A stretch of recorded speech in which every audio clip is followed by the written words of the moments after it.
Alors, l'actualité de ces derniers jours, c'est cette visite, 2 jours, du ministre français de l'Intérieur à Alger. Oui, À première vue, bon, on pourrait se dire que c'est une rencontre diplomatique assez classique, presque une formalité. oui, une visite de plus. C'est ça. Mais en fait, quand on creuse un peu les sources, on voit que c'est tout sauf une formalité. On assiste vraiment à un moment charnière, un vrai basculement géopolitique en Méditerranée. Absolument. Et le message qui vient d'Alger, il est martelé partout, il est d'une clarté redoutable. L'Algérie ne se mettra pas à genoux. C'est exactement ça. Et c'est tout l'enjeu de ce qu'on va analyser aujourd'hui. L'idée, c'est de regarder un peu derrière le rideau de cette visite. Oui. Parce que ce n'est pas un simple déplacement. C'est en fait le point final d'une crise qui a duré presque 2 ans.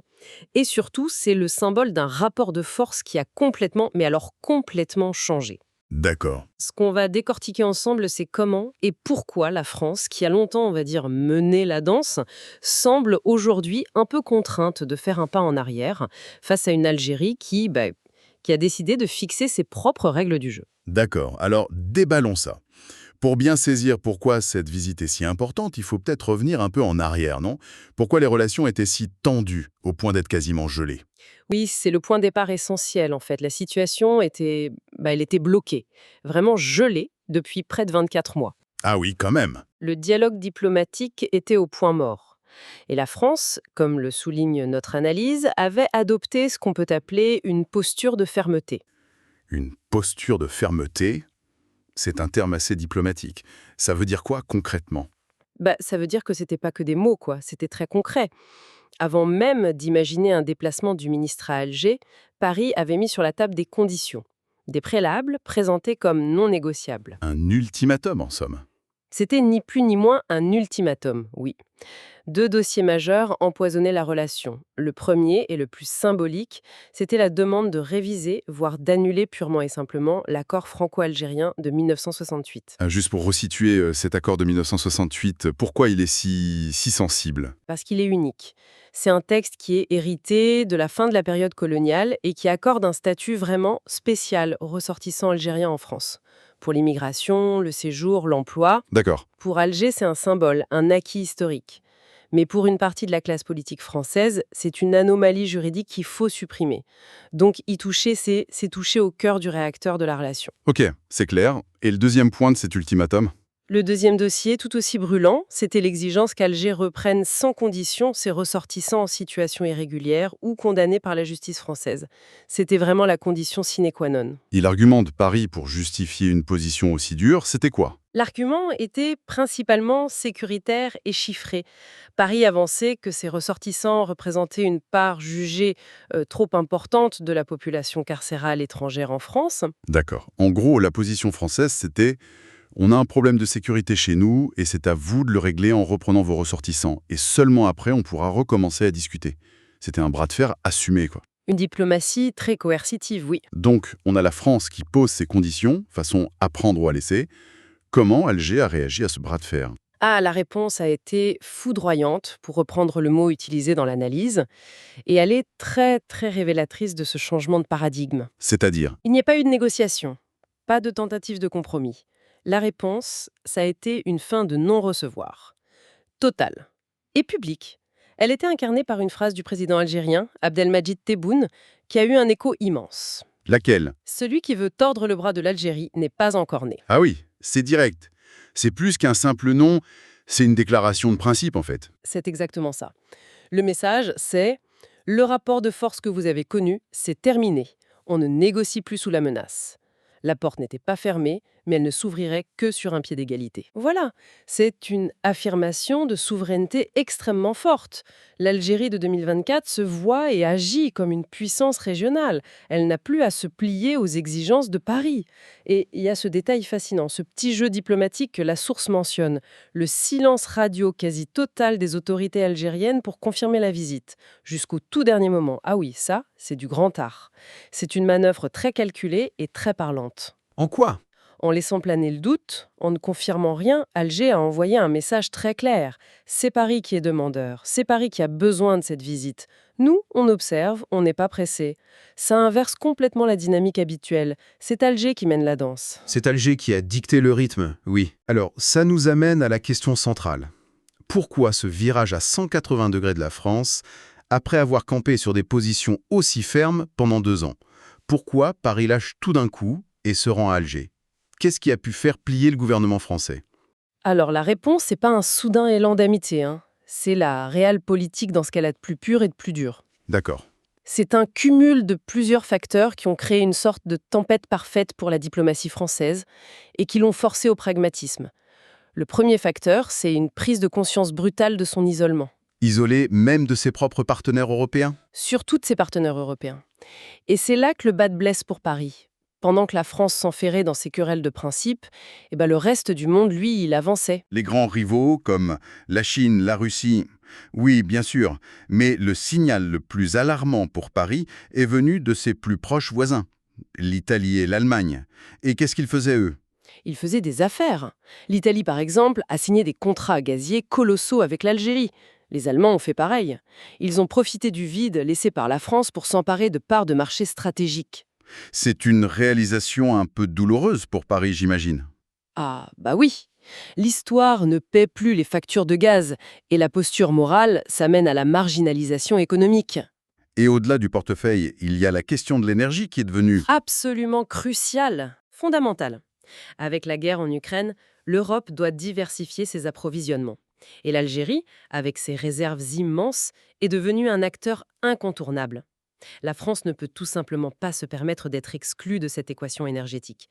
Ce serait un suicide stratégique. D'accord, donc on a l'économie, l'énergie, et puis il y a la sécurité. Le document insiste beaucoup sur la débâcle française au Sahel. C'est le 3e pilier, et peut-être le plus urgent de ce revirement. La France a subi des revers très durs au Sahel. Expulsion militaire du Mali, du Burkina, du Niger. Elle a perdu tous ses relais. Elle a perdu ses bases, une grande partie de son réseau de renseignement. La source utilise des mots très forts. Paris se retrouve aveugle et paralysé dans cette région. Et donc, La seule puissance régionale qui a une vraie connaissance du terrain, une profondeur stratégique, c'est l'Algérie. Sans un minimum de coopération avec Alger, la France est incapable de sécuriser son flanc sud. Donc si je résume, la France s'est retrouvée coincée. Économiquement, énergétiquement et sécuritairement. Elle a été forcée de choisir entre sa fierté diplomatique et ses intérêts vitaux. vous avez parfaitement résumé. L'intérêt à gagner. Cette visite, c'est la reconnaissance implicite de l'échec de la stratégie de la fermeté. C'est un acte de réalisme. Mais ce n'est pas la fin de la partie. Ah non, loin de là. Attention, la visite, c'est pas la fin de la partie d'échec. C'est juste le premier coup de la partie suivante. Et les dossiers sur la table sont d'une complexité, ce qui explique les 2 jours d'ailleurs. C'est très long pour ce type de déplacement. D'accord, alors projetons-nous un peu. Côté français, même s'ils ont fait le voyage sans condition, qu'est-ce qu'ils espèrent vraiment ramener dans l'avion du retour?